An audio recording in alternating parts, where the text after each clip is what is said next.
जय Hind and hello guys, स्वागत है आपका आपके अपने YouTube चैनल ज्ञानदेह होस्ट में। और इस वीडियो में मैं बात करने वाला हूं इंडिया पोस्ट यानी कि भारतीय डाक GDS भर्ती 2023 ऑनलाइन फॉर्म के बारे में, जिसको फिल करने का आपके पास अंतिम मौका है, क्योंकि आपके फॉर्म भरने की लास्ट डेट 16 फरवरी 2023 है। तो अगर आपने अभी तक फॉर्म को नहीं भरा, आप इस वीडियो को देख करके भर लीजिए, जहाँ पर आपको अच्छे से बताया जाएगा कि आपको पोस्ट प्रेफरेंस कैसे भरनी है, ताकि आपके सिलेक्शन के चांसेस काफ़ी हायर रहे। एंड जो आपके मन में सवाल है कि एडिट हम फॉर्म को कैसे करें, क्योंकि आप लोग ना चाहते हुए भी कोई गलती कर देते हैं, तो ऐसे में आपको यहां पर बता दूं कि जो आपको फॉर्म को एडिट करने के लिए टाइम दिया जाएगा वो आपको 17 फरवरी 2023 से लेकर के 19 फरवरी 2023 तक दिया जाएगा। यानी कि अभी आप लोग इस फॉर्म को एडिट नहीं कर सकते, 17 फरवरी 2023 से ही कर पाएंगे। अगर आप चाहते हैं कि जैसे ही 17 फरवरी 2023 को आपका एडिट का लिंक एक्टिवेट हो और मैं आपके लिए एक अलग से वीडियो बनाऊं ताकि आपको पूरा प्रोसेस समझ में आ सके कि कैसे आपको एडिट करना है, तो आपको कमेंट के माध्यम से बताना है कि बेसिकली कमेंट आपको करना है एडिट वीडियो। अगर आप एडिट वीडियो कमेंट करेंगे तो मैं समझ जाऊंगा कि आपका इंटरेस्ट है इस फॉर्म को एडिट करने का और आपसे फॉर्म के अंदर गलती हुई है। अब चलिए बात करते हैं इस फॉर्म के बारे में। ये जो आप वेबसाइट देख सकते हैं, हमारी ऑफिशियल वेबसाइट jobsgyan.in है। इसका लिंक वीडियो के डिस्क्रिप्शन में दिया है। जैसे ही आप लिंक ओपन करेंगे आपके सामने इस भर्ती की जानकारी आ जाएगी। भर्ती के बारे में तो आप लोग जान ही चुके होंगे कि इसमें 40,889 पद निकाले हैं, जिसमें कि 10वीं पास कैंडिडेट अप्लाई कर पाएंगे। एंड लास्ट डेट जैसे कि मैंने अभी आपको बताया कि 16 फरवरी 2023 है और आपके पास अंतिम मौका है, क्योंकि आज 13 फरवरी 2023 है। तो आप यहां पर आएंगे और आपको अप्लाइंग ऑनलाइन लिंक इसके ऊपर क्लिक करना है। इस पर क्लिक करने के बाद अब आप यहां पर स्टेज फर्स्ट रजिस्ट्रेशन पर क्लिक करेंगे। अब यहां पर आपके सामने कुछ ऐसा इंटरफेस आ जाएगा। आपको यहां पर आपका मोबाइल नंबर एंटर करना है, जो कि आपने कभी यहां पर इस वेबसाइट के ऊपर यूज न किया हो। एंड फिर आप यहां पर आपकी ईमेल आईडी एंटर करेंगे और फिर आप यहां पर जो वैलिडेट मोबाइल नंबर है इसके ऊपर क्लिक करेंगे। बेसिकली पहले आप जैसे ही नंबर भरेंगे और यहां पर क्लिक करेंगे तो आपके नंबर पर OTP जाएगा। वो OTP डाल करके आपको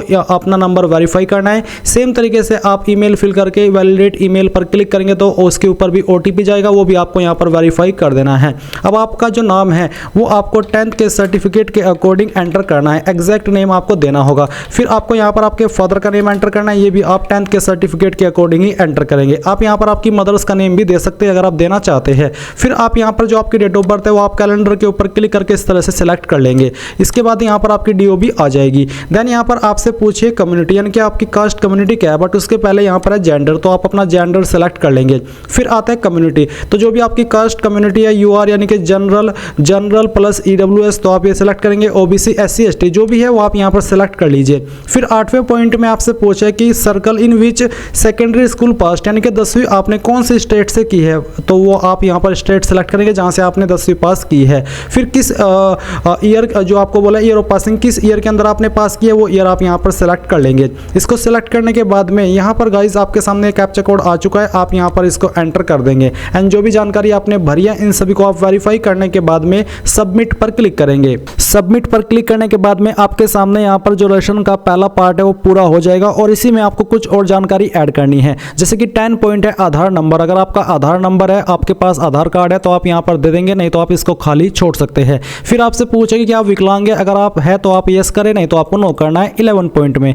इसके बाद 12 पॉइंट है language studied in secondary school, यानी कि 10वीं के अंदर आपने कौन कौन सी लैंग्वेज पढ़ी है, तो मैंने 2 लैंग्वेज पढ़ी है, हिंदी और इंग्लिश। मैं यहाँ पर इनको सेलेक्ट कर लेता हूँ। इसके बाद मैं यहाँ से ओके करता हूँ। फिर आता है आपका वेदर एम्प्लॉयड, क्या आप अभी एम्प्लॉयड है, करंट में जॉब करते हैं, अगर हाँ तो यस करें, नहीं तो आपको नो करना है। अगर आप जॉब कर रहे हैं और आप इसमें यस कर रहे हैं तो फिर आपको NOC बताना है कि आपके पास NOC यानी कि नॉन ऑब्जेक्शन सर्टिफिकेट, जो कि वहाँ से मिलता है जहाँ पर आप करंट में काम कर रहे हैं। इसके बाद है आपका 14 पॉइंट अपलोड फोटो। आपके फोटो का साइज 50 KB से कम रहना चाहिए, तो आपको चूज फाइल के ऊपर क्लिक करना है। जहां पर भी आपकी फोटो फाइल है वो आपको सेलेक्ट करनी है। मैं एक रैंडम फोटो यहां पर सेलेक्ट करके इसको ओपन करके दिखाता हूं, आपकी फाइल इस तरह से आ जाएगी। अब आपको आपका सिग्नेचर अपलोड करना है। सिग्नेचर का साइज 20 KB से कम रहना चाहिए, तो जहां पर भी आपका सिग्नेचर है वो आप यहां पर सेलेक्ट करेंगे और यहां से ओपन करके उसको अपलोड कर देंगे। फिर आप इन सभी जानकारी को चेक करते हुए सबमिट पर क्लिक करेंगे। अब यहां पर आपने जो भी जानकारी भरी है अभी तक उन सभी का प्रीव्यू है, आप सभी जानकारी चेक कर लीजिए, क्योंकि बाद में आप फिर प्रॉब्लम फेस करेंगे इनको एडिट करने में।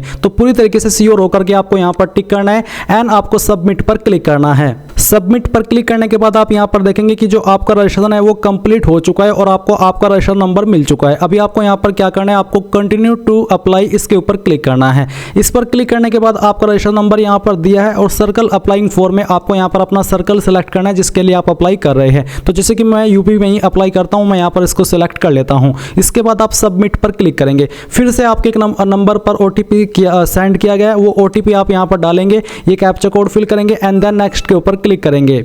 अब गाइज यहाँ पर आपके सामने आपकी जो रजिस्ट्रेशन की इन्फॉर्मेशन है वो दी गई है और कुछ जानकारी आपको और देनी है, जैसे कि एड्रेस में आपको सबसे पहले कम्युनिकेशन एड्रेस यानी कि प्रेजेंट एड्रेस देना है। तो इनमें से जो भी आपके ऊपर लागू होता है जैसे कि door, house number, apartment number, वो आप यहाँ पर लिख दीजिए। इसके बाद जैसे कि स्ट्रीट, तो आपके नज़दीकी स्ट्रीट कौन सी है आपको आपके एड्रेस के अकॉर्डिंग यहाँ पर उसका नाम देना है। जो भी आपका एड्रेस है उसके अकॉर्डिंग आप दीजिएगा। मैं यहाँ पर आपको एग्जाम्पल के लिए यानी कि डेमो के लिए जानकारी फिल करके दिखा रहा हूँ। ये मेरा रियल एड्रेस नहीं है और ना ही किसी कैंडिडेट का रियल एड्रेस है। इसके बाद आते हैं सिटी विलेज, तो आपके ऊपर अगर सिटी लागू है तो सिटी यहाँ पर लिखेंगे, अगर विलेज लागू है तो आप यहाँ पर आपके विलेज का नाम देंगे। फिर आता है पंचायत, मंडल, डिस्ट्रिक्ट, इनमें से क्या चीज़ आपके ऊपर लागू है, आपका पंचायत लगता है, मंडल लगता है या फिर डिस्ट्रिक्ट, तो जो भी है वो आप यहाँ पर आपका लिख दीजिए। मेरा डिस्ट्रिक्ट है तो मैं यहाँ पर डिस्ट्रिक्ट एंटर कर देता हूँ। इसके बाद आता है पिन कोड, तो जो भी आपका पिन कोड है वो आप यहाँ पर एंटर कर देंगे। देन इस तरफ है आपका permanent address same as communication address, यानी कि अगर आपका कम्युनिकेशन प्रेजेंट एड्रेस और परमानेंट एड्रेस सेम है तो आप यहाँ पर टिक कर देंगे, अगर अलग है तो अनटिक करके अलग से परमानेंट एड्रेस भर दीजिएगा। फिर आपको यहाँ पर अपना जो क्वालिफिकेशन डिटेल है वो एंटर करना है। तो बेसिकली यहाँ पर आपने जो सर्कल है वो पहले ही सिलेक्ट कर लिया था कि कहाँ से आपने आपकी 10वीं पास की है। अभी आपको बताना कि किस बोर्ड से आपने आपकी 10वीं की है।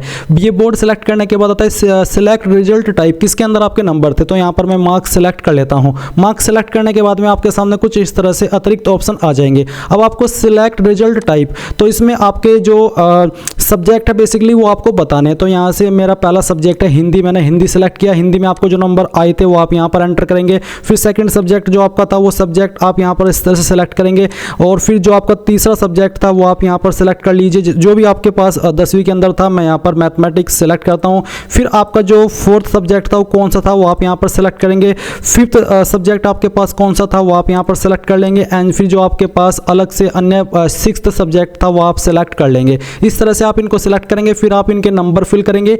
नीचे पास्ट, मैथमेटिक्स या फिर इंग्लिश और बोथ एज एडिशनल, अगर आपने 10वीं के अंदर मैथमेटिक्स या इंग्लिश या फिर दोनों को एडिशनल सब्जेक्ट के रूप में पास किया है तो फिर आप यहाँ पर इसके ऊपर टिक करके बताएंगे कि आपने एडिशनल के रूप में कौन कौन से सब्जेक्ट को पास किया है। अगर आपने ये मैथमेटिक्स और इंग्लिश एडिशनल सब्जेक्ट के रूप में पास नहीं किया है तो आप यहाँ पर इसको अनटिक कर देंगे और अनटिक करके यहाँ पर आप नीचे सेव एंड कंटिन्यू पर क्लिक करेंगे। CGPA स्कोर उन्हीं को भरना है जिनका ये नंबर CGPA के अंदर है। अगर आपके नंबर मार्क्स के अंदर है तो फिर आपको ये भरने की आवश्यकता नहीं है और तो आप यहाँ पर सेव एंड कंटिन्यू पर क्लिक करेंगे। अब यहाँ पर गाइज आपके सामने प्रेफरेंसेस का सेक्शन आता है, तो यहाँ पर सर्कल हमने पहले ही सिलेक्ट कर लिया था। फिर आता है डिवीजन। अब गाइज मैं आपको बताना चाहूँगा SSC MTS बेस्ट बुक के बारे में, जिसके माध्यम से आप अपने एग्जाम की प्रिपरेशन कर सकते हैं और ये बुक है SK बुक्स की और SK बुक्स इंडिया का one of biggest book publication house है। तो आप इस बुक के माध्यम से अपने एग्जाम की प्रिपरेशन कर सकते हैं। और आप मेरा सजेशन चाहते हैं तो कौन सी बुक बेहतर रहेगी, तो आपको मैं यही सजेस्ट कर रहा हूं कि आप इस बुक के माध्यम से आपकी प्रिपरेशन करें।